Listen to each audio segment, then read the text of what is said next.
0 meters altitude. Telemetry indicates input eject. Roger that, Control. We'll keep them off you. This is McQuarrie. We're on him. Lead the way, sir. It's a pleasure to fight with you at last. Omega lead, ejecting. Roger, Control. Omega, this is Control. We should lift off of the second dropship. Orders? This is Forward 3. The gantries are retracting at Gamma launch site. They're at full power and counting down to lift.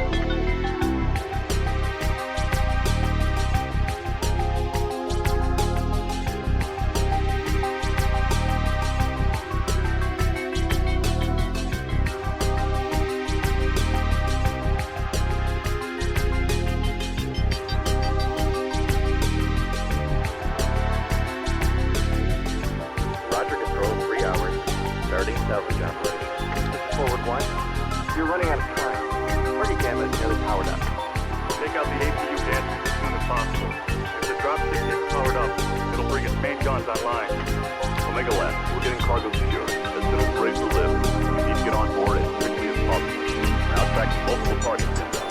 We've got them on radar, Control. Moving to intercept. Oh no! We're...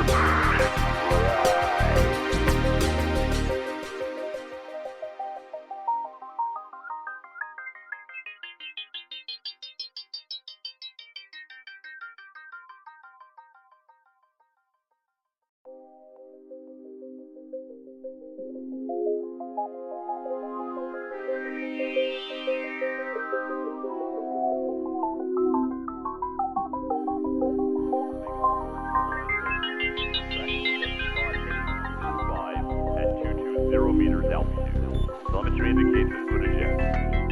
Roger that, Control. We'll keep them off you. This is McQuarrie. We're on him. Lead the way, sir. It's a pleasure to fight with you at last. Omega lead, ejecting. Roger, Control. Omega, this is Control. We should lift off of the second dropship. Orders? This is Forward 3. The gantries are retracting at Gamma launch site. They're at full power and counting down to lift.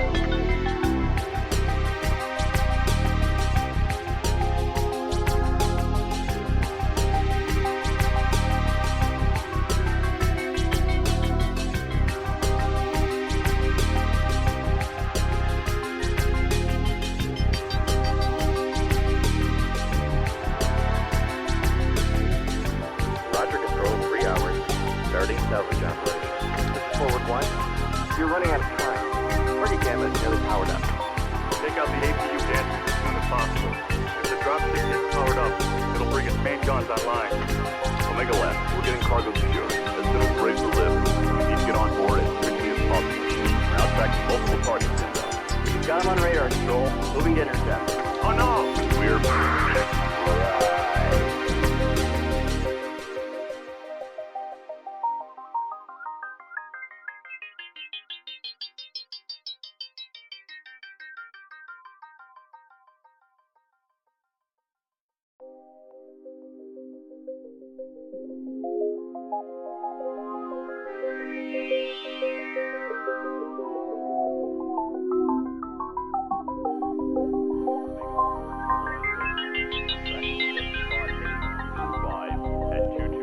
meters altitude. Telemetry indicates input eject. Roger that, Control. We'll keep them off you. This is McQuarrie. We're on him. Lead the way, sir. It's a pleasure to fight with you at last. Omega lead, ejecting. Roger, Control. Omega, this is Control. We should lift off of the second dropship. Orders? This is Forward 3. The gantries are retracting at Gamma launch site. They're at full power and counting down to lift.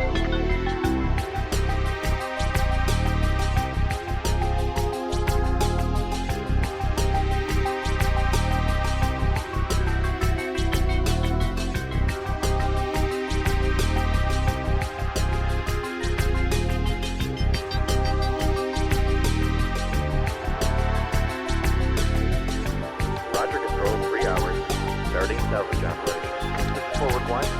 You're running out of time. Party Gamma is nearly powered up. Take out the APU gantries as soon as possible. If the dropship gets powered up, it'll bring its main guns online.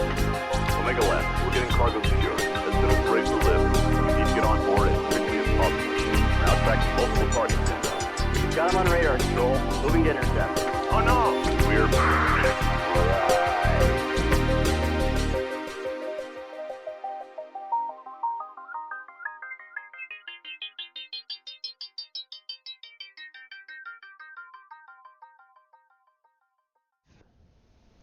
Hello everybody, this is Paradox42 and we bring you a super short notice, high pressure cast of 2 to 8 IBR Wild Ones and the Cheapskates. yes, exactly. I'm still setting stuff up. Well, join me on this emergency cast as well. The first drop is already undergone already, but we hope we will get invites for the second one, but there were demands in the MRBC Discord that this match has to be casted, and here we are going to bring it to you. Well, you can take over maybe while I try to set everything up. If you want map thread or anything, let me know, and I'll figure out that I have everything set properly here in my stream control. Yep, no problems. Thanks for giving us a hand with this Fast and Furious cast. So for those new people that will be watching or maybe tuning in after the fact to MRBC streams, it's basically a competitive MWO scene. It's the largest league there is at the moment outside of World Championships officially run. This is a community-driven league. This week we have OMC versus 228. And we got in a little bit late today, so they're playing their first drop on Polar Highlands, which consists of 4 lights and 4 mediums, and we'll find out those results reasonably soon. I'm just waiting on invites to the lobby. They are still dropped at the moment, so the battle is ongoing. The maps for tonight, if my memory serves, will be Polar Highlands first up, then will be Viridian Bog, and the game mode will be Conquest for Viridian Bog and all subsequent games. The first game mode is Domination, but we won't go too much into that because we're going to miss that drop. After Viridian Bog, I believe it goes Forest Colony, then Frozen City, and then Canyon Network to round it all out. So I've just got the map strat up on Viridian Bog for Conquest, and we'll just run over a couple of things that we have seen already in some Div A games and Div B games that have been streamed so far. Let me know when you've got that map strat up. Map strat is up. Wonderful. So what we have seen from some Div B guys today is they've set a couple of night gears on this hill, and they try and get circle or I guess cap control and cap pressure by capping out these 3 points. That was in today's game, Marine Mechs versus 228 Swamp Foxes. And they set up in this area here, okay, and they try with three caps to try and force the enemy to push into them either through that way or through that direction there. All that I've seen so far from Team 2 has been pretty much a full brawl deck. I've also scrimmed this. I'm playing with Vito, and I have done some scrims with guys, and all that I've personally seen from opponents and teams in Team 2 is pretty much a hard brawl deck with typically double summoner and lots of mechs with jump jets. And they more than often push through the middle here, although I have seen some pushes come over this way. Today in the Swamp Foxes game against Marine Mechs, they lost, but they had brought some, I think 4 Brawlers and I think 4 Overwatch mechs, some Inner Sphere Laser Vomit mechs, and they tried to set some mechs up on the hills here and as they charged through here and tried to get some Overwatch going, but Marine Mechs were just too strong for them. I think this map is a bit tricky to get cap control on. Even though you can try it, you can only really get you only really control 2 caps at once, and then the teams have to shuffle around and shimmy and swap between caps and move their positions to control that third, which leaves one of their first 2 vulnerable again. The drop deck for this is 2 heavies, 4 mediums, and 2 lights, if I'm not mistaken, as well, which means this is a relatively fast-moving and lighter tonnage drop. So cap control isn't necessarily important. You can just do what I've seen a lot of Team 2 forces do, and that's just go a full brawl and let the game get stuck into the action. But you can play a cap control game. It's just a little bit more difficult. I'll just have a quick in my client, and they are out of the lobby, but I'm still waiting for some invites. So I'm not sure how are you going setting things up, Paradox? I'm doing well so far, but as you said, we're still waiting for invites. I hope we get this working somehow. I don't have TeamSpeak up yet, but for the stream, everything is kind of prepared. Wonderful. Gone- So as gone. the MRBC drops go on, we'll be looking at drop 2 for Viridian Bog as our first match. But as the drops progress, the drop weights get heavier and heavier, and to the point where you get to the last drop, which is drop 5, and you see 4 assaults drop on the field. When that happens, the games obviously can be a little bit slower to play out. Assaults can't quite move as fast. And you see a bit more firing line, a bit more static action typically, although you can get a little tricky and run some lighter, faster assaults. I'm going to have to just step away for 10 seconds because my son is screaming in the background. Sorry, Connected. this No is a bit problem. last minute. I'm really Connected. prepared for this. That's- I'll be back as soon as I can. Disconnected. So let's check if I can get us some invites here. I'm having a look at the TeamSpeaks of the teams right now, Disconnected. and hoping Connected. that I can get us an invite.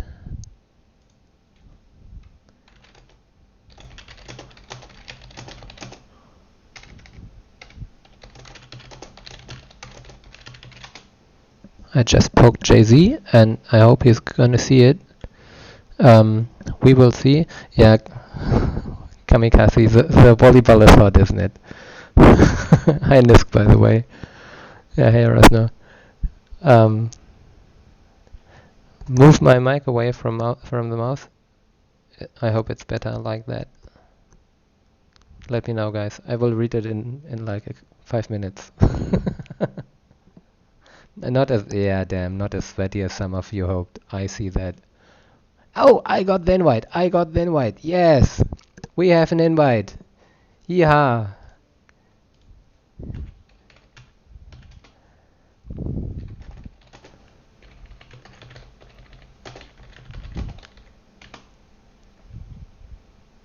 Sorry, guys, I am back. My son and my wife are both very sick. We are from both morning, here.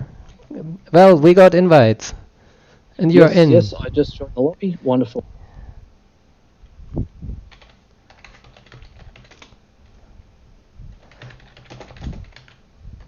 Okay, looks good. Teams are getting ready.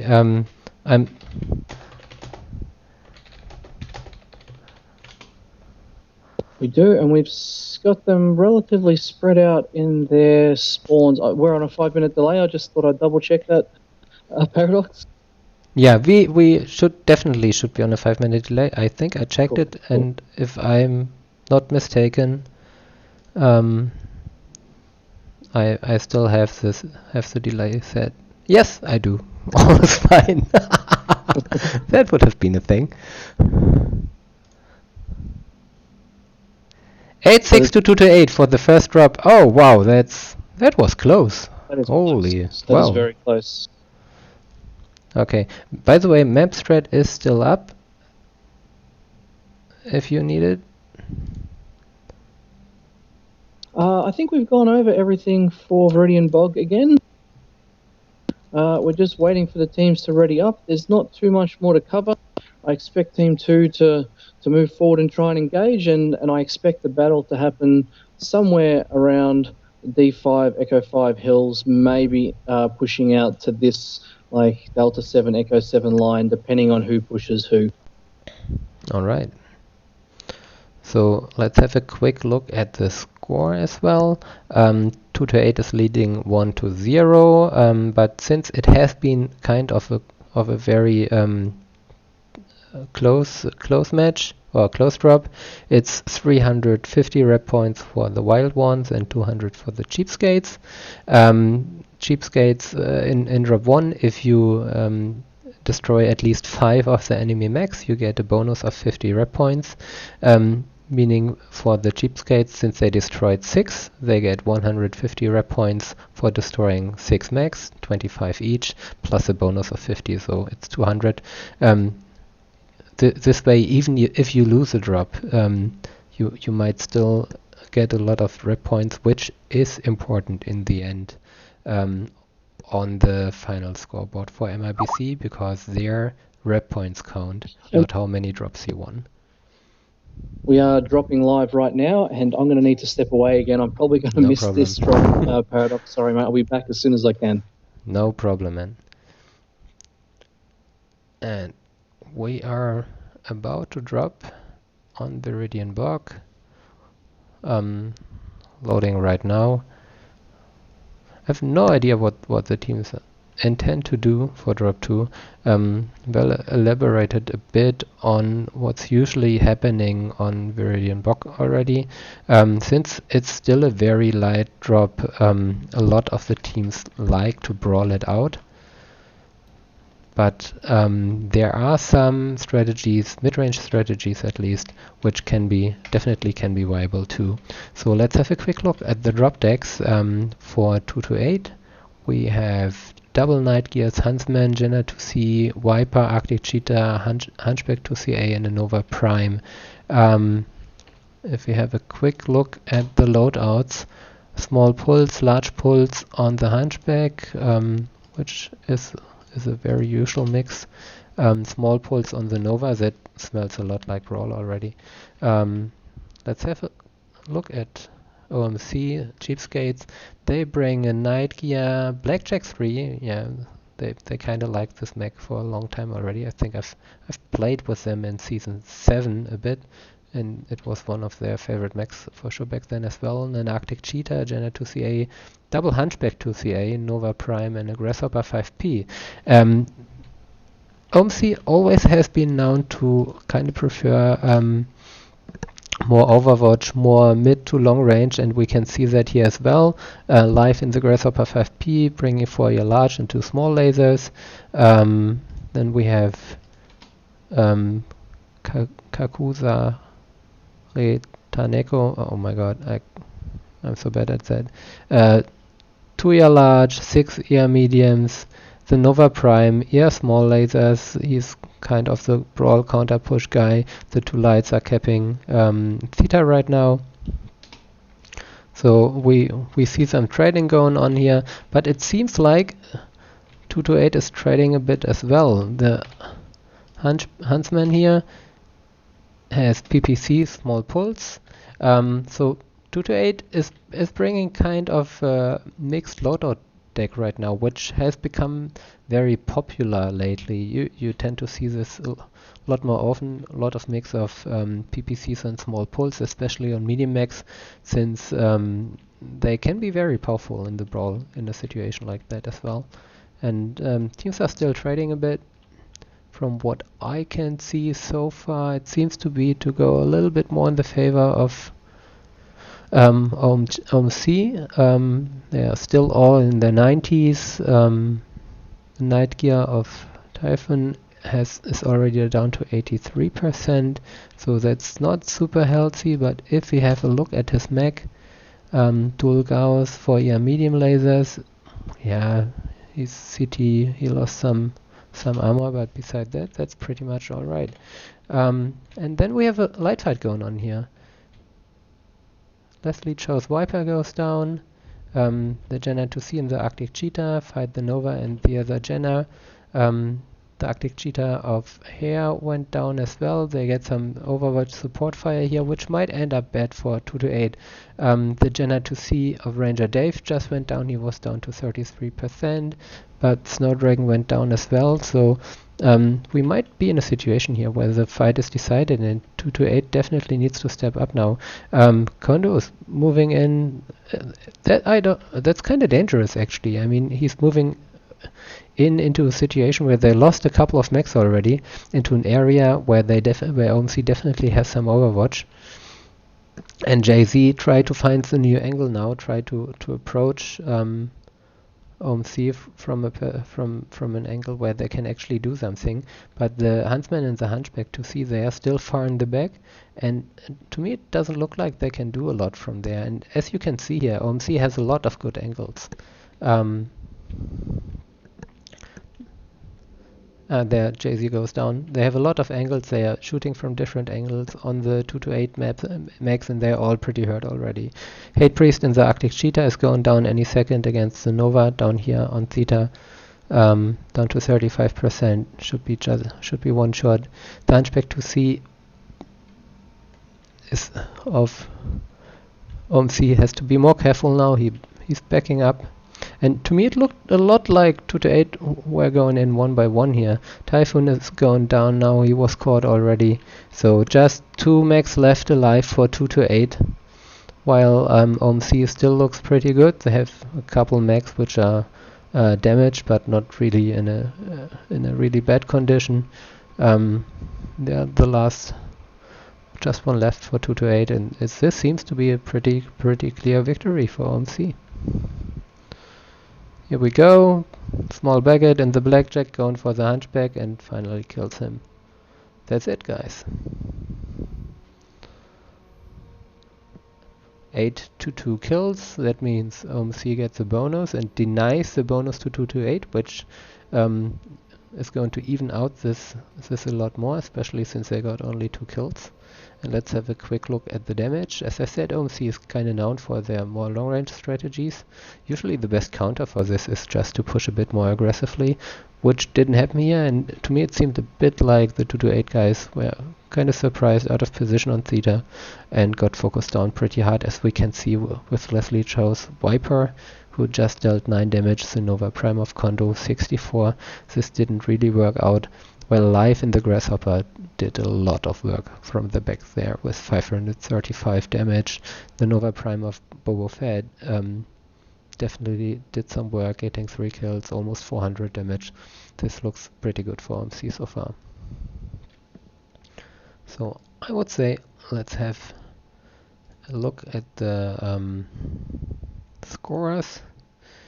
We had just 2 kills for 2 to 8, 8 for OMC. They got the bonus, denied the bonus for 2 to 8. So that means we have a new scorer, and it's 1-1, 400 red points in favor of the Wild Ones and 550 for the Cheapskates. So you see, even 1-1 there, the Cheapskates have definitely the advantage now. And the next drop is going to be on Forest Colony. I'm going to bring it up here right now. Drop 3 in MRBC is actually quite interesting. The drop is called the Commander Assassination. That is because you have to bring 1 Commander mech. This season this is 1 85-ton assault mech that is required. The teams can choose which chassis they want to bring. Usually you see mechs like the Battlemaster, of course. The Marauder 2C is very popular right now since it's a strong mech. The Warhawk would be an option in past Jay-Z seasons. loves his Stalkers, so I imagine we could quite possibly see a Stalker in there. Okay, I didn't know that. Good to know. So it's like his signature mech. He just runs a Stalker any chance he gets, even when he probably shouldn't. And to be honest, Season 9, you probably shouldn't. It's not a strong mech anymore.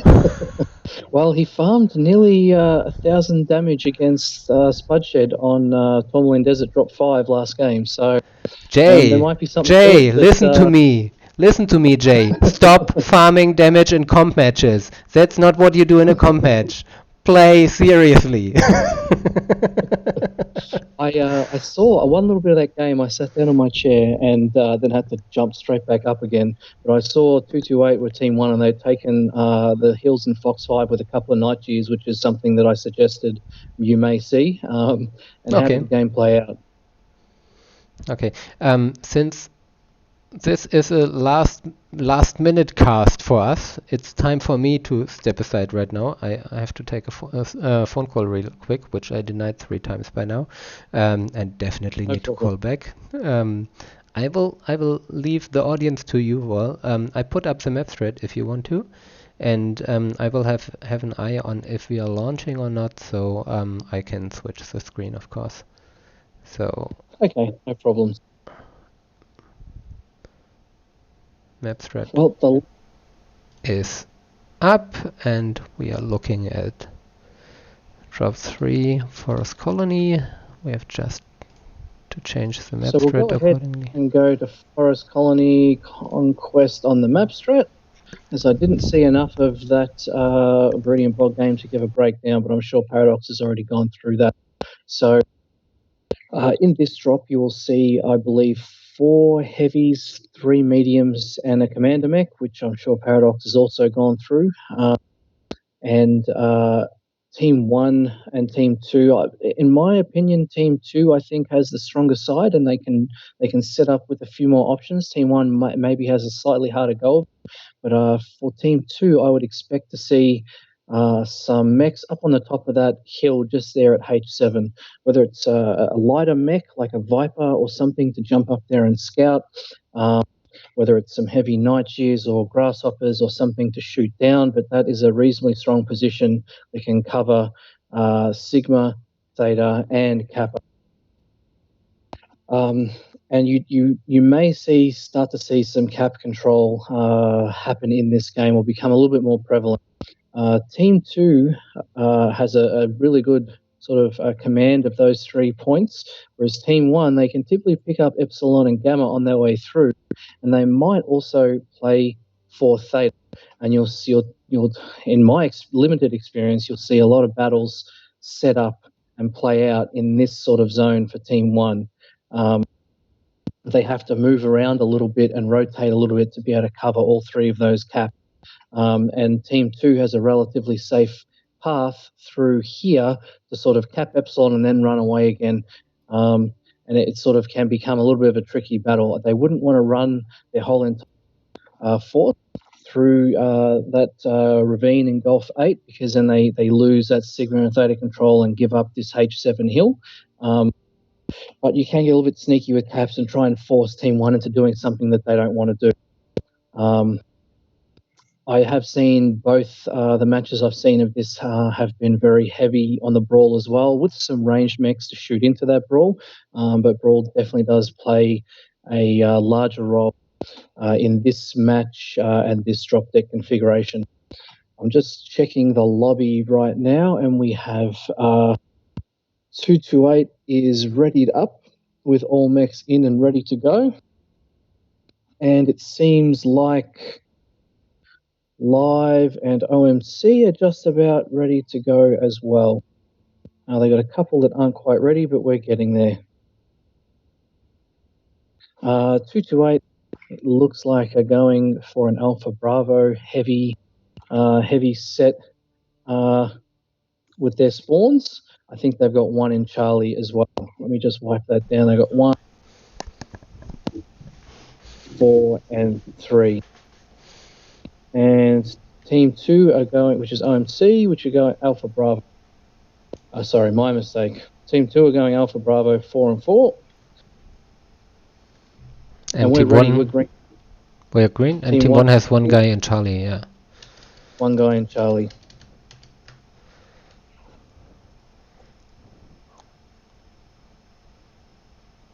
They might want him to... that for Team 1, that is kind of an indication that they will go more up the left-hand side and might use the Charlie guy to have a look at Theta if they can steal the cap, maybe. Quite possibly. But we will know soon. It seems like we are launching right now.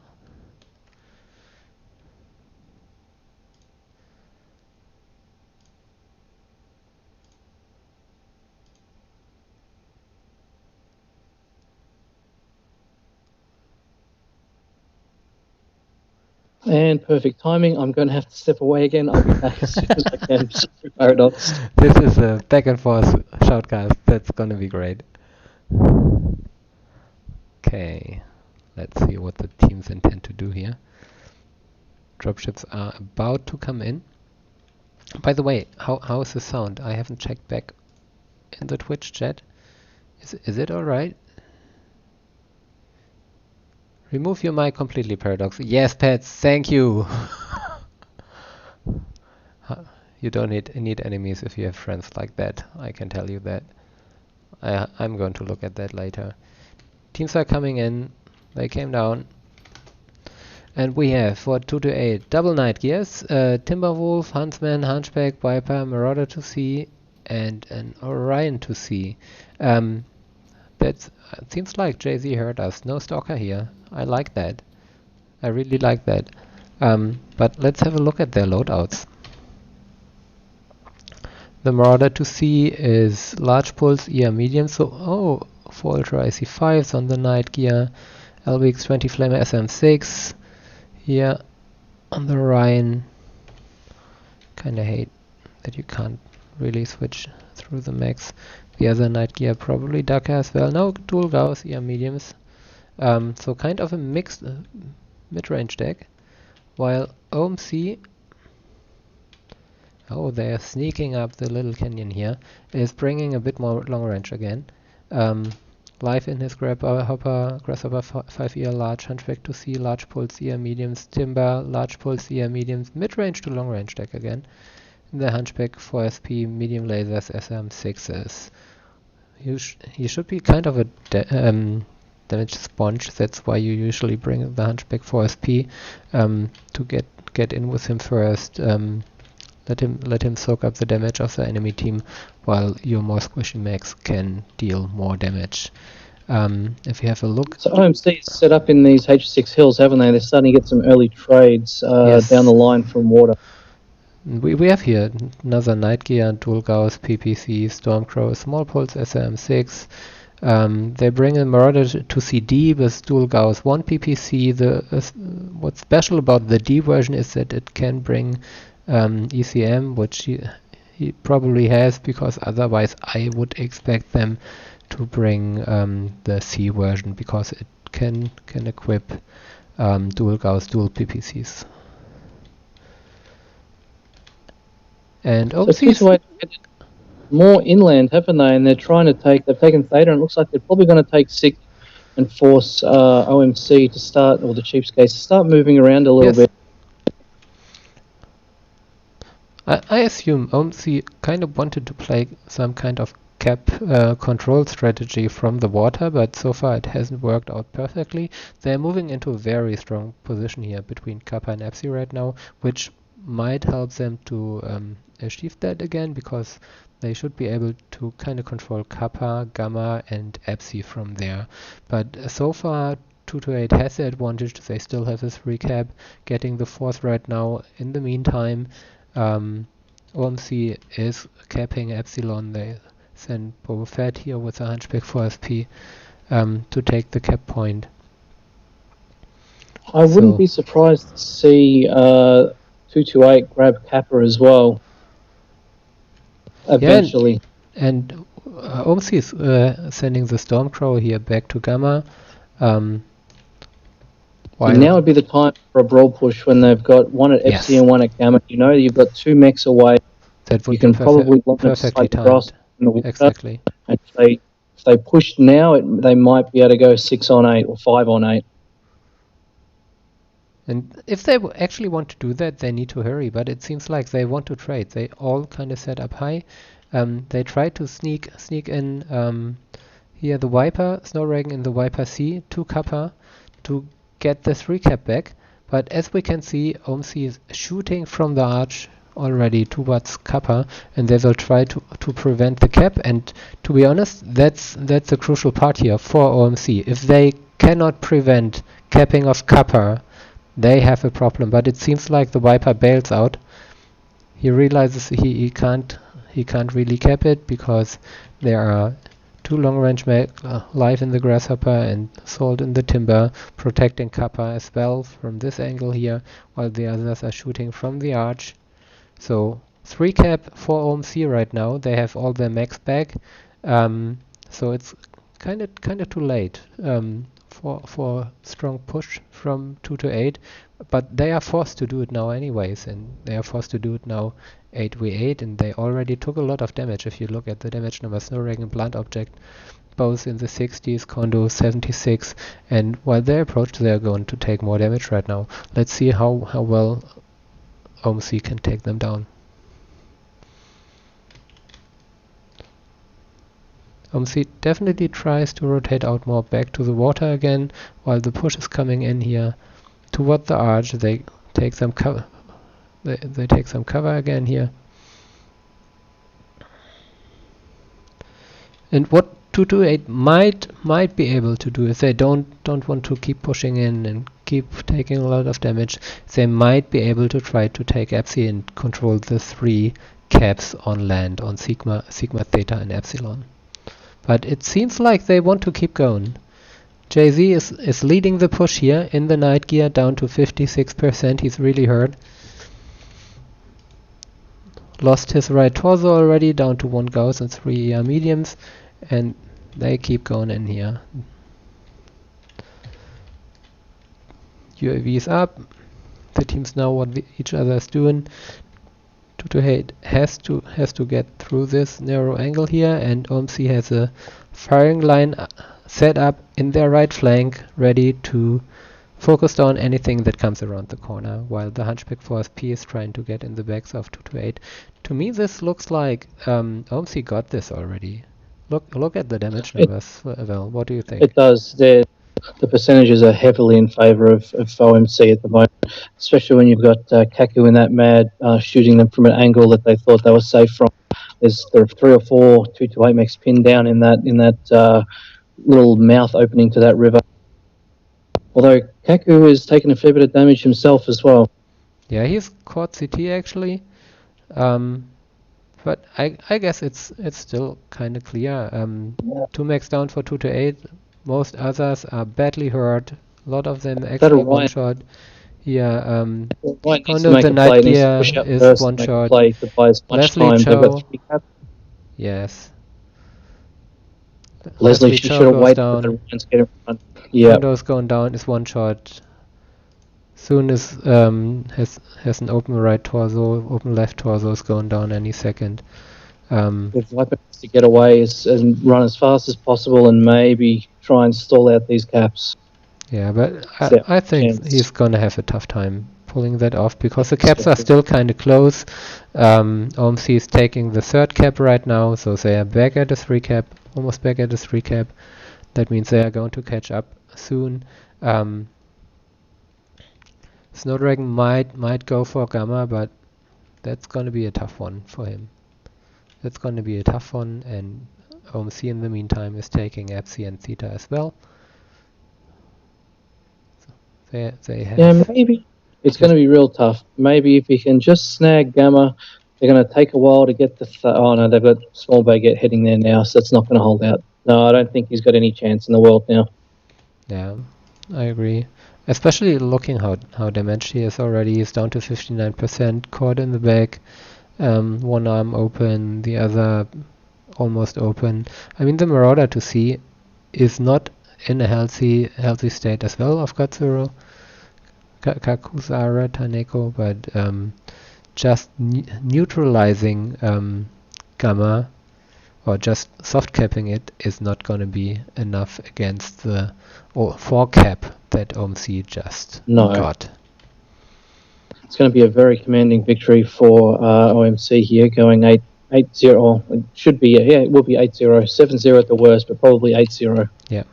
The only thing Snowdragon can do right now is try to find a damaged mech and get another kill, because OMC is going to get the full rep points for this drop anyways, and that's all he can do to help his team. And picking the undamaged timber might probably have not the right choice. Yes, and there he goes down. Clear victory for OMC again. I mean, especially considering life was kinda lowballing before the match about how the match might go, and just hoping that a couple of the drops would be close at least, especially the early ones. OMC at least seems a lot stronger than life wanted us to believe they are. Yeah, well, Live did very well in that match, by the way. As I was looking at that end of match screen, yeah. I think he was top damage on OMC's team, did really well in that Grasshopper 5P. I guess that's his signature mech. He does play that a lot. For sure. And look at the Marauder to see. Wow, 612 damage, 3 kills as well. Lot of work. High damage numbers for OMC overall. Yes. Yeah, it snuck up and shot them in that mouth there. It was very, very well played by the Marauder as well. Kaku, I think it was. I think Live was a little concerned about 228's role. OMC, or the Cheapskates, are typically known as a ranged team, and with the lighter weight drops typically favouring the first few drops typically favouring Brawl, and I just thought that he was maybe not as optimistic. But I think their strategy for their ranged strat on Forest was very good, and they executed well. I missed a little bit in the middle there, but they certainly executed well, and it's looking like a very positive outcome for the rest of the matches if they can keep that up. Yeah, and if you have a look at the score, actually, we have a 2-1 lead for the obviously the Cheapskates right now, but in terms of rep point, it's 900 to 400 in favor of the Cheapskates. That's 500 rep point advantage, since 228 was not able to get a single rep point out of this third drop, and OMC taking like everything they were able to get so far. Even the drop they lost to 228, they just missed like 150 rep points overall, not killing 2 mix and not getting the victory bonus. So overall, so far OMC seems to be at least a little bit stronger than 228. I would have expected, and I guess Live would have expected it the other way around as well. I mean, probably know the teams a lot better than I do. Well, do you have any thoughts on that? I mean, 228 is certainly one of the powerhouse teams in the AP region. They rank in the top since they play MRBC in AP. Might it be still some kind of burnout from the World Championships last year, or what might be the reason here? Oh, well, I lost well again. Well! Anyways, let's have a look at the next drop, guys. Drop 4 is going to happen on Frozen City. Conquest again. It's a 2-2-2-2 drop. That means 2 lights, 2 mediums, 2 heavies, and 2 assaults. The usual rules apply. Max of 1 chassis, 1 duplicate allowed. For drop 4, the bonus changes slightly. In this drop, the team that is able to destroy all enemy heavy and assault mechs is going to get the additional 50 rep points. So both teams have the chance to get the bonus again. Looking at Frozen City, we have seen a couple of different strategies there, but since it's kind of a large map, it's very common to see some kind of long range strategies here. And let me bring up the right map strat. Here we go. And have a quick look how the teams are setting up. So far, I see Team 1, 228 in Alpha Bravo.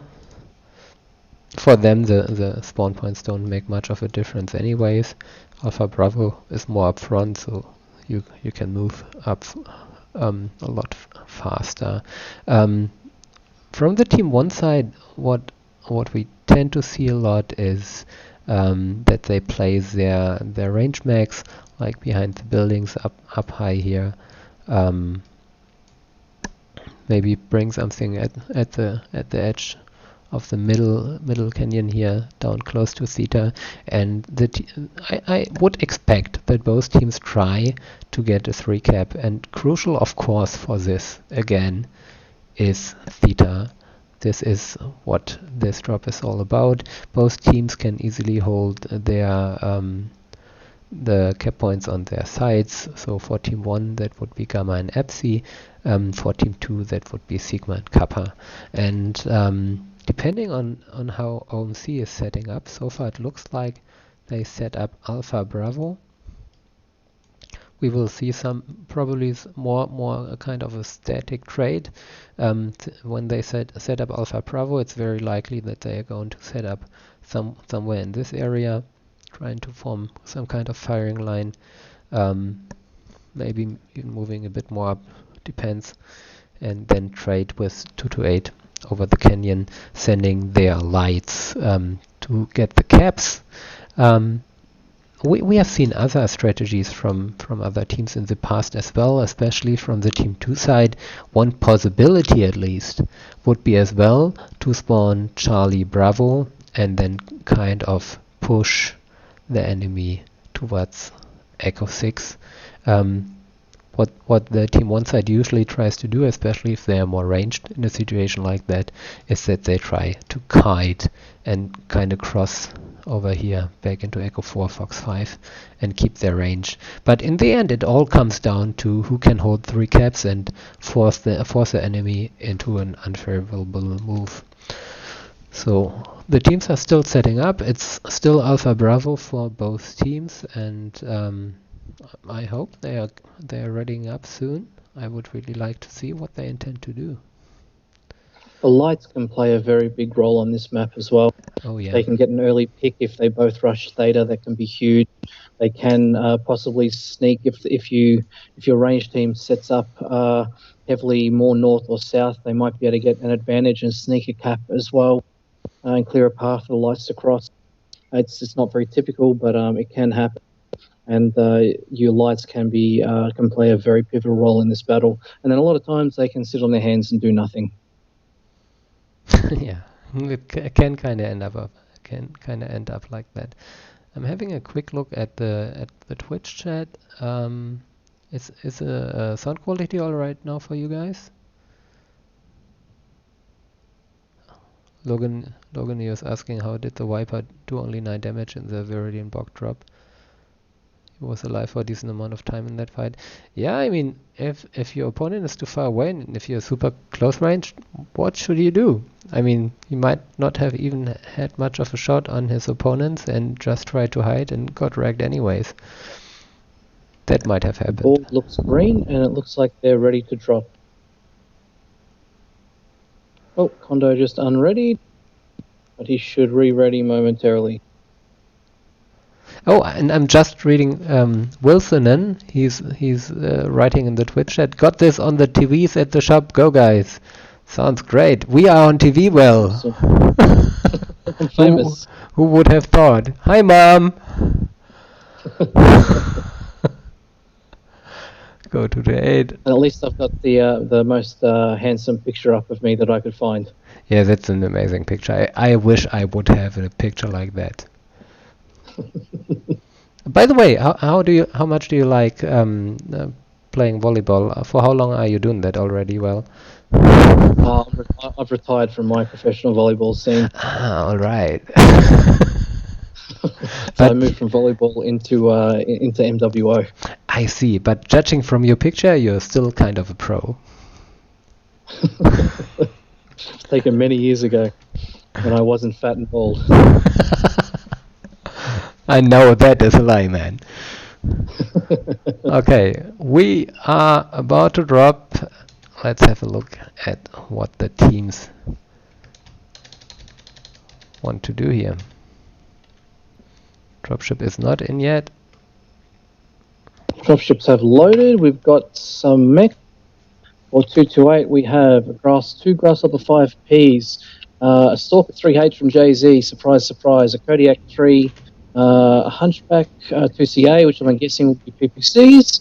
The other medium is a Viper, and then we have a Jenna and a Spider for their lights. So I imagine the Viper will act as a bit of a 3-man with the lights and try and get an advantage in a light fight. Probably. What do we have for OMC? Yeah, on the OMC side, it doesn't look so different. We have a Jenna 2CA, Hunchback 2CA, double Grasshopper 5P, a Marauder 2CD again, Blackjack 3, and a Kodiak 3. Looking at that, both teams, as expected, set up for range again. Severias is starting to trade here already. Life is getting into position as well. They take kind of an aggressive position on the Team 2 side. They want to control Theta as well, trying to prevent the Theta cap, because that would definitely give them a disadvantage. But let's see how this works out. Having a quick look at the Kodiak, he's of course dual Gauss, dual PPC, the Marauder 2C, again dual Gauss, 1 PPC. And trades have definitely started, and OMC took some damage already. The Blackjack 3 of Roma is down to 83%, life down to 86 when he tried to prevent the Theta cap, which he, by the way, successfully did, but 2-8 still has a slight cap advantage.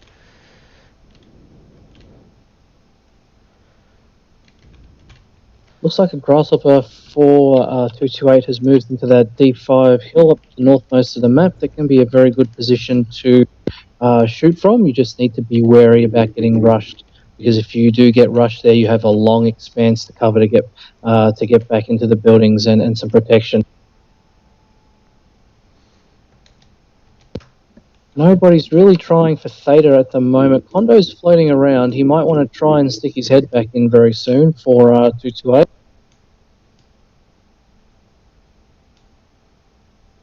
A lot of the OMC mechs are set very far back. They'll be trading at very, very long ranges. I'm not sure they're going to get much done, and definitely the percentages for OMC aren't favouring them at the moment. It does look like Kondo, he has grabbed the Theta point for 228. That's going to give them a big advantage, at least in the late game with some pressure. We saw some excellent use of strikes in an earlier game on this map, so I'd like to see some more strikes rolling through. And Siberius and Life and the User joined your Grasshoppers, channel. they're fairly far up front. It looks like they maybe take a little bit too much damage. Yeah, they need to rotate out and have some of these other mechs rotate in front of them. It looks like Pete Zoni and the Kodiak is doing just that. Maybe the Mad 2C needs to move up a little bit as well, though Kaku has taken some damage as well. I don't really know what Romble's doing. That Blackjack 3 actually has ER larges, not PPCs, as ER peeps like I might have thought. And But again, a long-range trading from him there.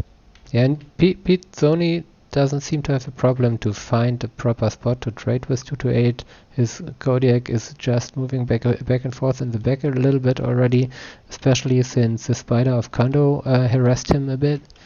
So it seems like they are a bit too clumped up right now, maybe. Yeah, OMC's lights are really doing a whole lot of not much, just sitting in the back watching that make sure they don't get backdoored by 228's lights. But I think with the percentages the way they are, they need to start getting a bit more aggressive and try and draw out into a light fight. What I find impressive is that 228 have effectively been trading 5v6 because they've got that Viper. Yes. Unless that Viper is a large laser, they've been winning these trades 5v6, which is impressive. It does look like OMC's lights are getting aggressive. It looks like they're going to try and make a play for Epsilon, I would be guessing, and it looks like OMC is crossing as well to get a bit more aggressive. They know they're down. They need to try and push their advantage with their PPC mechs. PPC Gorse is going to get out-traded by ER larges at extreme range, so they probably should have moved up a bit sooner, but they're doing it now, which is good. It does look like the Spider though has. Is it the Spider 5K Kondo? Did he notice that? And he's gone to Kappa and steal that away from them too. So it was Kondo. So it was very good vision and scouting by him to realise he can run around that back. And now they effectively have a 4-cap. OMC have their backs against the wall. They need to make something happen and make it happen now, because caps will get away from them on this map. They're already at 400, and with a 4-cap ticking over, they need to get super aggressive. And now Jay-Z the first is mech, the first mech for OMC goes down.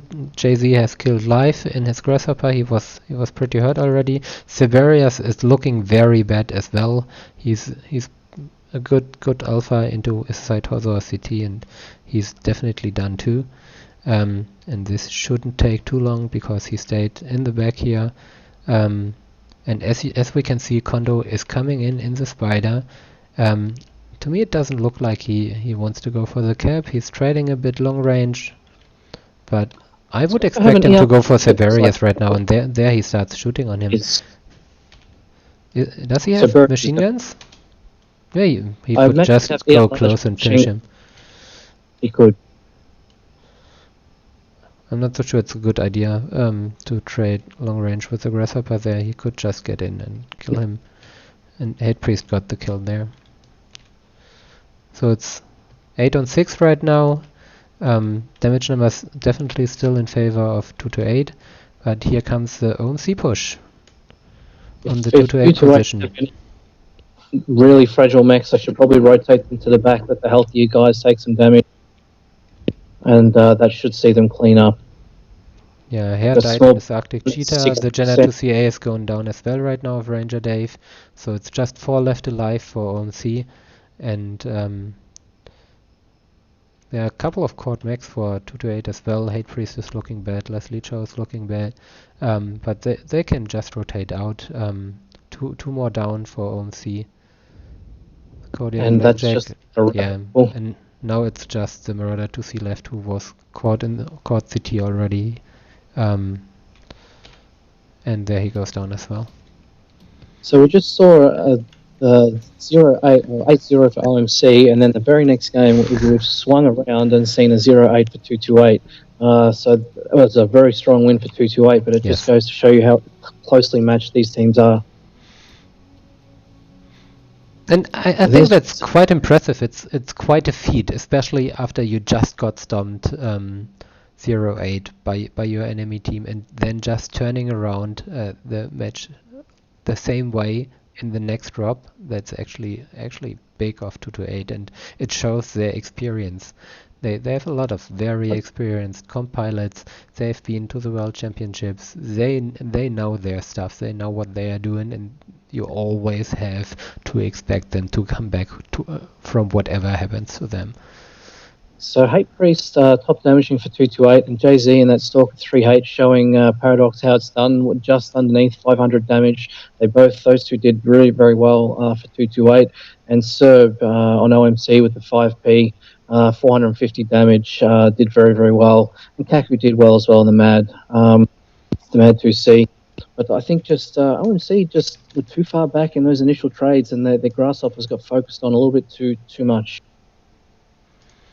And looking at the score right now, of course we have the full bonus for 228. They got all 350 points from this drop.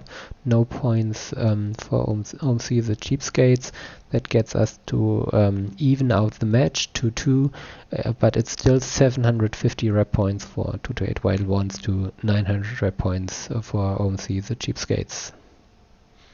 So is this a 2-2 game, Paradox, going into the fifth match? It is, and it's really close. And depending on especially how the last drop now goes, I believe that's gonna make a big difference, because 228 kind of need to win this last drop to I would say even out the score, especially in terms of rep points. They need a strong finish here to have kind of a tie with OMC, so they have just a small difference in the end. If OMC is actually able to take the third drop right now, the fifth drop right now, and get the third win for them in this match, this will give them a definitely big advantage over 228, because they will have at least 300 rep points from that 1200 to probably beneath the 1000 from 228 at that point. So that would be a strong finish for OMC, definitely. But let's have a look at the fifth drop on where it's gonna happen. In week 3 we're playing drop 5 on Canyon Network. It's Conquest again, the most heavy drop with 2 lights, 2 heavies, and 4 assaults. Similar to drop 4, the bonus, you get the bonus for destroying all enemy sold mechs, all 4 of them. In terms of drop decks, what do you expect from these two teams? I mean, they are the usual suspects in terms of what chassis you bring to a drop like that, where you need 4 assaults. But what's your expectation here, Will? My expectation is you're probably going to see another ranged battle. You can get a little bit creative with Brawl, but Canyon is a little bit trickier to do that on because because of all the hills, and a lot of the brawly assaults that go fast don't necessarily have jump jets. So I expect to see a ranged trade battle. I expect to see Team 1, which is 228, probably set up somewhere along these hills, maybe a couple back here, a couple at the radio tower, and try and cover Epsilon, Gamma, and Theta. Team 2, which is OMC, there's a couple of positions they can take, but this ridge is typically very common and a very strong position. You normally see a couple of mechs in this junkyard as well, and you can occasionally see mechs over here as well, and they typically try and control Sigma, Kappa, and Theta is that critical point. If you can get control of Theta, you are normally going to force your opponent to move onto you and draw them out of a strong position. All right. Yeah, I'm kind of curious what these teams are going to bring. Seems like 228 is setting up Alpha Charlie and 1 mech in Bravo. Let's have a look at that. Alpha Charlie, that's what do we have? Do we have it? Let's see, an Echo 3 and Charlie Echo 4, Echo 5 line. That means they're definitely gonna spread out. They have 1 guy in Bravo who is supposed to cap Gamma, of course, and I expect them to set up on the Echo 4 Delta 5 line for sure now. They will try to get hold of Epsilon, and the Alpha guys might try to get hold of Theta. Maybe send even over somebody to Kappa. I mean, that's an option as well, of course, but you can't control it from this side, certainly. But you might be able to force your opponent into some kind of movement. OMC, on the other hand, they don't have all their players in yet, so it's hard to tell. I guess Life hasn't set Lances. He starts to shift around a couple of people right now. In the moment we have 2 in each lance, 2 Alpha, 2 Bravo, 2 Charlie, but that doesn't mean a lot yet.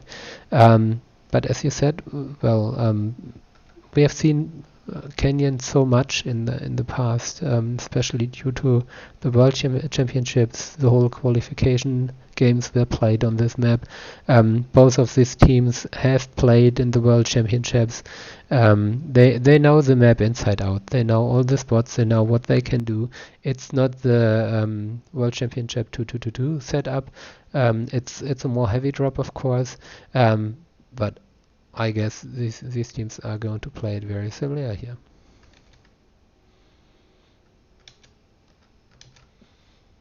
We are still waiting for more pilots on the OMC side. Come on, guys, get the people in. You guys watching on Twitch, what do you think? How is Drop 3 going? Who's your favorite here? Do you think OMC is going to take this home, or is 228 turning the match around again? And after the strong showing in Drop 4, winning Drop 5 as well? Jay does have 20 stock. I'm reading Jay does have 20 stalkers. That's actually possible from what I've heard. And again, Jay, no stalkers in comp. Come on. Okay, it worked out for you. I have to admit that was pretty strong. Damn it. I'm not sure if you're going to see a stalker on this map, though. I think definitely you'll see some Kodiaks, whether it be DACA or Gauss PPC or a mix of them. Typically, most people will double the Kodiaks. You'll probably see a Battlemaster 2C with 5ER large if they're going trade as well. It's an extremely strong mech with a small peak profile and reasonably good heat. Lots of extra structure. That 4th Assault is a bit trickier. You can play the Marauder 2C. I imagine Kaku will probably be in that again if they choose to do that. He's done pretty well in that mech. I would, especially from the Team 2 side. It's we've just played our own Week 3 match yesterday, and had a very nice position for it in the Charlie 3 corner up here, which is super strong for the Marauder to see. If you are completely right-sided, you can twist away damage well. You just peek around the corner and have a nice firing angle on the Delta 5 guys, especially against Kodiaks and stuff like that. You can basically outtrade them very well from there. Even have some control over Theta as well, of course. That's a strong choice, and the Marauder to see has shown in the last 2 weeks that it's definitely a good choice for a comp match. It's a powerful mech, especially the Gauss PPC configurations that we have seen are very strong, and I wouldn't be surprised to see this mech from the teams here as an additional assault as well. They've been running the D for mostly the D variant for that Marauder 2C. which has the Gorse in the arms and 1 PPC in the torso. So it's not a completely right-sided build, but it's not as fragile. You're not going to open that torso and get unlucky with a Gorse explosion and take out all your weapons. Some people prefer one, others prefer the other. So it just kind of depends a bit on play style. Yeah, personally, I prefer the C variant because you have jump jets. You can use your left side for tanking very well. Actually, it can shield the right side quite nice. But you're of course right. Once you lose that right side torso, you're basically out of weapons, and that can be tricky. But I do agree with you. I think this you can shield very well that torso, especially with a standard engine with that C when you've got some cover and things on an elevated ground. But we have dropped, and the match is about to go live. So, bring us the 2-8 guys. Well, the 2-8 guys have got double Kodiak, no surprise. Jay-Z is taking his Stalker, which is a 3H, which will probably be ER large, and a Battlemaster 2C, as predicted. The heavies are a Nightgear and a Grasshopper 5P, and we have a Jenna and an Arctic Cheetah rounding out their light selections. Yeah, on the OMC side, a lot like we expected. Actually, they bring the Marauder to C this time instead of the D, like in the drops before. We have a Cataphracт 1X. They double on the Marauders with another Marauder to CD, Banshee 3M, Night Gear, Arctic Cheetah, Kodiak 3, and a Jenna 2CA. And teams started trading already. They have. 2-8 have got in and taken that early Theta cap, which may prove to be pivotal. They cannot get that Epsilon cap, though, because it's covered by 1 mech at the junkyard. Is that a Battlemaster in the junkyard or a Grasshopper? It's a Banshee. It's a Banshee. Banshee? Severius is in a Banshee there in the junkyard, taking some damage from a very good strike right now. Yes. But it's a strong trading position for him, for sure. And seems like he can utilize it well, but the strike and some cover fire gave 2-8 the time to cap Epsi actually, even if just soft cap it. But they have a 3 cap again. They do. They stole Epsi. The Cataphracts 1X is quite a strong trading mech actually. If you can get a right side peak on it, it does 3 ERs and a Gorse all on one side very, very well. Very niche mech though for comp. And 2-8 positioned 2 of their mechs, 2 of their Kodiaks actually, right behind Theta.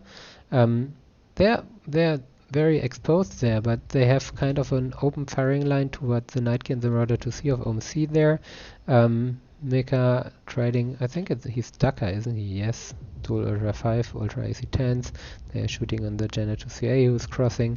OMC is trying to get their lights into position, maybe to take another cap point or get a kill, but 2-8 is heavy here behind Theta and the radio tower. They have another Grasshopper, Night Gear, and a Jenna 2CA ready on this side. They're more weak on the right side, and so OMC is getting up the pressure, moving up to Epsi, taking Epsi right now, and pressuring 2-8 on this side. Jay-Z has to be careful in his Stalker, not to be caught out there from the right flank right now. The Battlemaster of Blunt Object is down to 66% already, taking shots from different angles, caught in the CT and left torso. He might go down soon. This match is hanging in the balance. There's a lot of damaged mechs on both sides, although OMC does have 4 fresh mechs, and they look to be 3 of their assault. 2-8, I feel, are very static at the moment. They need to pick a direction and rotate. They've actually wound up in a bit of trouble with their Battlemaster having to drop down into that valley there. So they need to pick a direction and rotate. If they remain in this static position, they're going to get caught out and get killed. And actually, Jay-Z and Blunt Object, they are both kind of cut off from the rest of the team right now, since the team is rotating to the left. They are basically left behind, and OMC seems to seize the opportunity right now. They keep the pressure up, they move up, they bring the Kodiak and the Banshee and the Jenna 2CA in here. They want to get the kill. Of course, they have to trade a bit against the Kodiaks behind Theta, make sure that they don't take too much damage from them then when they try to get the kill. But Ranger Dave is sneaking around in the Jenna 2CA here. He's getting in the back of Jay-Z.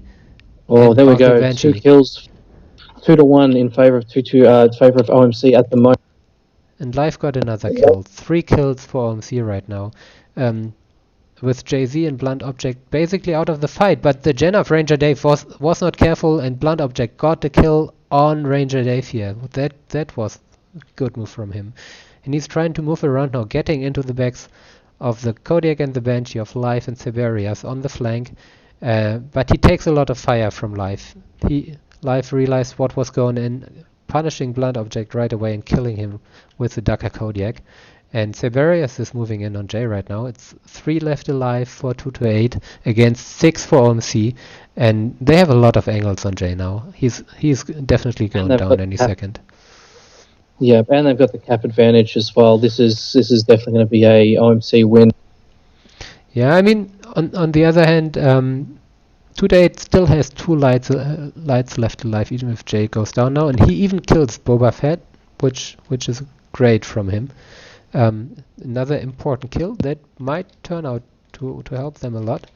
And the 2 lights trying to cap right now. They went off the caps and moving back on the caps right now. I think they wanted to help, but it was too late already.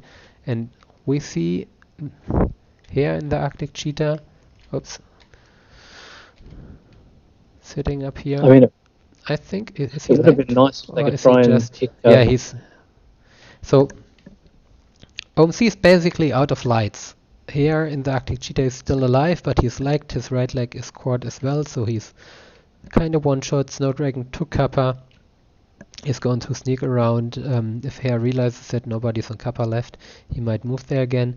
But it's still a 3 cap for OMC, and if they just protect their caps, they basically won the game already. 3 very, very fresh assaults that they can put on each one of those caps. So it's a tough battle. It's a tough fight to win. I might even suggest, I would have suggested that 228 try and get the bonus, but you need to get the bonus. You need to kill the enemy assaults, and all 4 of them are still up at the moment. All 4 are so still that's up. Not going to happen either. Exactly. So that basically means if they would be able to get the bonus, they can get the win as well. I mean, they probably should try and work together just to try and get a pick on the 2 weaker mech. Yeah, and the Banshee and the Marauder to see have angles on Hate Priest Arctic Cheetah here. He's already taking some damage from the Banshee, trading back. Snowdragon is coming in. If these 2 lights are able to focus one of the assaults and staying safe from the other, but no, Hate Priest got lagged by the Banshee of Siberius, and there he goes down. And Snowdragon gets shot in the back now from Life's Kodiak. He's coming in as well. Banshee, Siberius Banshee getting support from the Marauder 2CD of Salt. And they finish off the Snowdragon in the Jenna 2CA. That's match for OMC. I would say that's a big victory for them. That's really huge. Absolutely. Absolutely. A very, very strong finish for OMC. And let's have a look at the damage numbers as well again. Looking at the top damage here, Salt-Inducing Agent in the Marauder 2CD, 2 kills, 6 assists, 620 damage. Life in the Dakar Kodiak with 569, 465 for Siberius in the Banshee, 3 kills for him actually. These 3 guys alone did 7 of the 8 kills, dealing together more than 1600 damage. Just the 3 of them. That is huge. And the others did do well as well. I mean, looking at the Cataphracт, almost 400 damage. The Night GIA as well, 393. The Arctic Cheetah and the Jenna were involved in the cap game. Still, especially the Arctic Cheetah, considering they had still decent damage. And the Marauder 2CC, 283. That's completely alright. Yeah, but look at that Jay-Z again, top damage for 228 in that Stalker, mate. He might have proved you wrong. What do you reckon? Yeah, and let's take down the map thread here.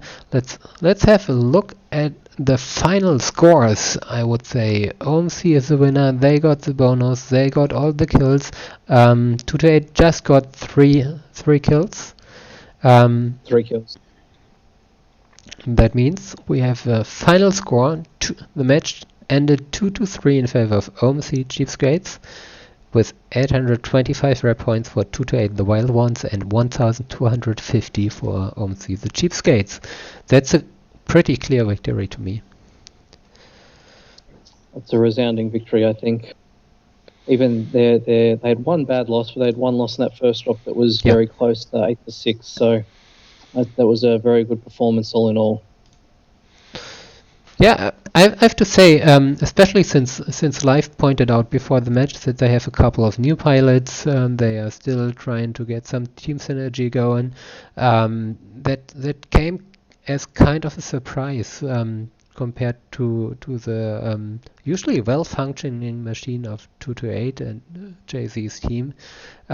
They seem to struggle a bit here, but I wouldn't worry too much about them still, to be honest, because we all know them. They probably will just put in the work and looking for the rematch to pay back. 228 will definitely come back strong. They've got a really good work ethic. They'll fix their mistakes. I think it's probably important to point out as well that a lot of those mechs, like that Cataphract 1X, and other little mechs through the match and certain strategies, it seems to me like OMC have received a lot of help from a previous top tier Asia Pacific unit. A lot of those strategies and mechs were kind of staples and little hidden gems that they held onto. So Okay. I think OMC have been getting some help and definitely been working on things quietly in the background, and I think it's paid off for them. Things are looking really good. This sounds to me like you definitely have more intel on that than I do. I do, but I can't really. It's not veto. I should say that it's not veto, All right. but Good. there's a lot of history and backstory to that. But there's some telling signs that they've taken some advice from some previous very strong units in Asia Pacific, which is right. good for them, and I'm glad to see it's paying off.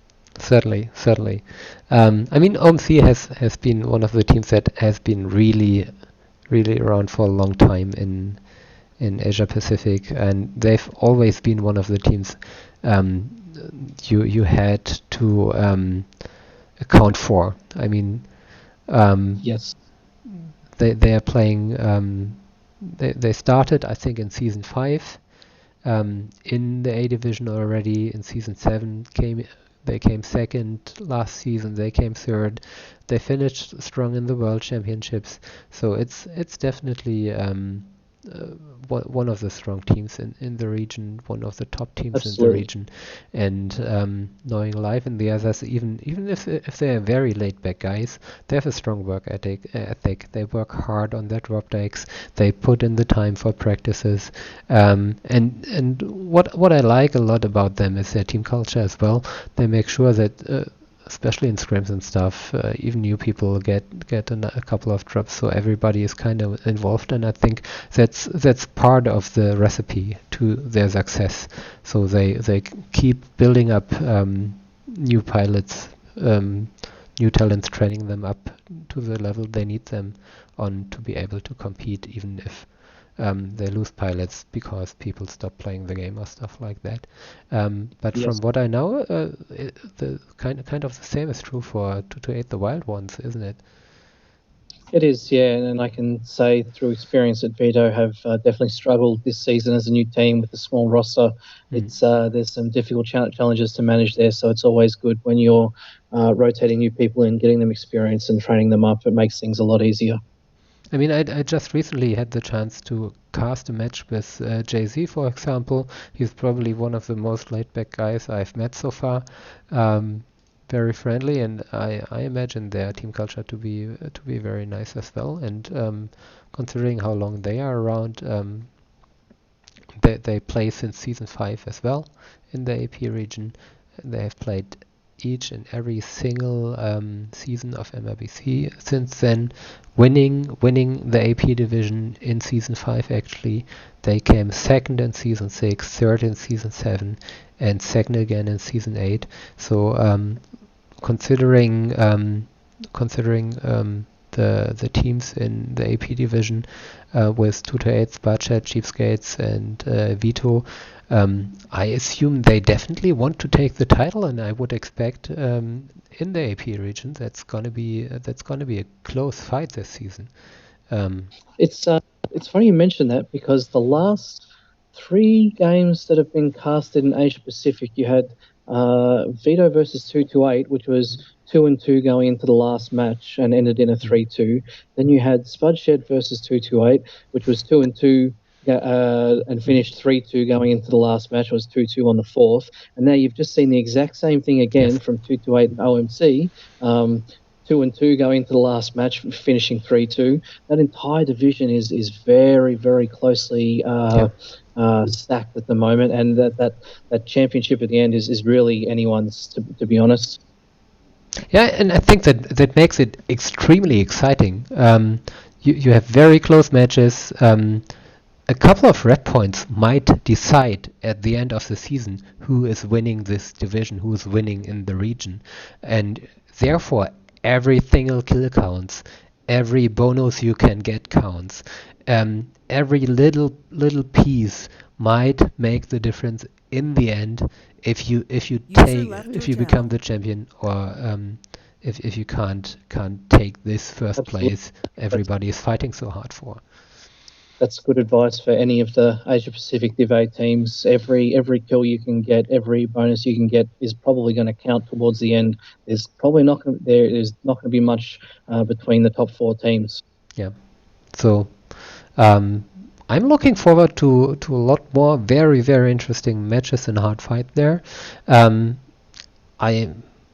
think we don't have much more to say. Thank you, Val, for joining me in the cast on this super short notice. We kind of decided, there's a match, they're already playing, let's cast it real quick because people seem to want to see it, and I hope you guys out there don't mind that this was kind of a quick and dirty setup and we just started as we went, and might not have been as prepared as we usually try to be, and I hope you still enjoyed that anyways. Thanks to the teams who still got us in there despite us annoying them with poking on TeamSpeak and begging for invites to cast the match. Thanks for having us. Thanks for accommodating us, guys. We were happy to cast. I'm just glad it did get casted in the end because it was a very exciting and very close match. It was a fast and furious style, and I apologise for having to disappear a number of times. Things weren't quite prepped for my full divided attention here, but we got there in the end, and I think it was a very solid match, and I'm glad we casted it. And thank you very much, Paradox, for stepping in last minute. Thank you, Will. It's always a pleasure to cast with you. So, sorry guys, I have to take Will out of here right now. You can't watch his sweaty body anymore. I'm very sorry, but there are downloads out there on Google. Just Google Will and you will find him. And but by the way, do you know when there's another interesting cast? I think Vito against Budget is next. Yes, we played on them Sunday. On Sunday night, and at basically the same time this one was in 1, 2, 3 days time. So that will be casted. Obviously, I won't be casting it. I can't talk about something that happened 5 minutes in the past and call a game at the same time. Oh, but, come on. yeah, I need to lift my game there. But that will be a fun game as well. Spudshed have surprised a few people, taking a couple of games off 228 and did quite well. So we're going to have to be on our toes for that one. Yeah, I think Switchblade is going to cast it. Watch him because I think he's probably on the top of the game when it comes to shortcasting right now. I'm always very impressed by all the features he has on his cast. I can't do that stuff. But definitely check that out on the MRBC website, mrbcleague.com. All the casts are displayed on the homepage. In the upper section, you can see the times and dates and stuff like that, and who's going to cast there and which matches. And sometimes, of course, we're having matches on short notice as well, like today, if possible. And just follow the MRBC League Twitch. You can follow MRBC League on Twitter as well, to be informed when something is going to get casted and stuff like that. And thanks for watching. Take care, everybody. Enjoy your morning, midday, evening, wherever you are. And we wish you all the best. Take care. Bye-bye. Bye-bye. Pay attention to the paper doll. Make sure you guys are shooting the correct legs. Be careful of the collisions. I don't want to hear complaints about it. Work surrounded. Let's play this game. I need another heavy. I've got TB and a quick draw. I want to get fairly tight to it. Now, anybody who's going to be working range, I'm going to need you to fade right on this. And then anybody who's running short is going to stay towards the top of the caldera if we're going to come at them. I have you in the Griffin. Sounds good. Well, that's the thing. We got to get to brawling range, so I may be moving us, right up to the hoop if we have to. Wolverine nach Charlie 4. It's fine, chill out, man. It's fine, it's just a 5-starter. Komm, Leute, redet miteinander. 15 seconds. Yeah, exactly. That's Don't fine, die. guys. 15 seconds, don't die. Guys. 3, 2, 1. Charlie Dar, CT, yellow. Okay, go to Charlie, see if we can get it. There. To your left, is there? Excellent. So, jetzt gleich hinter die Indie-Pocken, Mediums be prepared to pull back E40 towards the E5 border. On my mark. Left side, come on! Like now, I need strikes on OP barrels. Wire our strikes up. Die Hauptgruppe rechts, Uferlinie. They have 3 mechs sitting on the left side when you pass over. Overheating is bad. Both legs on the Griffin. Hit the Griffin. Sorry about that. That was such a That's right. I'm gonna spawn Lance, you guys in Charlie, Lance, you guys in Bravo. That's B2C1. This third drop is 2 lights, 2 mediums, 2 heavies, 2 assaults. Jetzt in die Breite ziehen, zieht euch in die Breite. Lights, watch our backs. We're gonna about base and take up position in Bravo 6. Ja, kurz Aufschaltung Delta 4, 3 Stück, 2 Mediums einleiten, wie ich es richtig gesehen habe. Make a firing line. C4 Tactical Hill, boys. Fox. Laufen unter ECM, haben 2 durchlaufen, 10 Bravo 4. And get ready to hit people coming from our right. Charlie on the left, Charlie, a Hellbringer on the left. Okay, let's group up towards the left. We're gonna press through Bravo 3 to Bravo 4. I think they're kind of spread out. Check yourselves. Make sure you've got, UAV cool shot. Here they come, they're pushing hard, guys. Decro. Tez on. Go. Oh, got a contact here, Bravo 3. Nice, Marshall. I'm on Delta Griffin. We'll get cross it then. Get in their face. They got a highlighter, they just pushed up on Theta. We need help on Theta. Up on Theta. Yep, that's the noise. Go. Let's finish this. Full pressure, guys. Full pressure. They're down low. They're down low in Charlie 3. Get the f***ing arm, Jackson. Jackson, cool shot. Golf. I got him. Go, B3, go. Echo, go. Get over on your mediums, guys. Get Echo Stormcrow. God, I suck as a pilot, but thank I packed my skill. I'm sorry that you died, sweet girls, but we will send a reasonably nice letter to your family.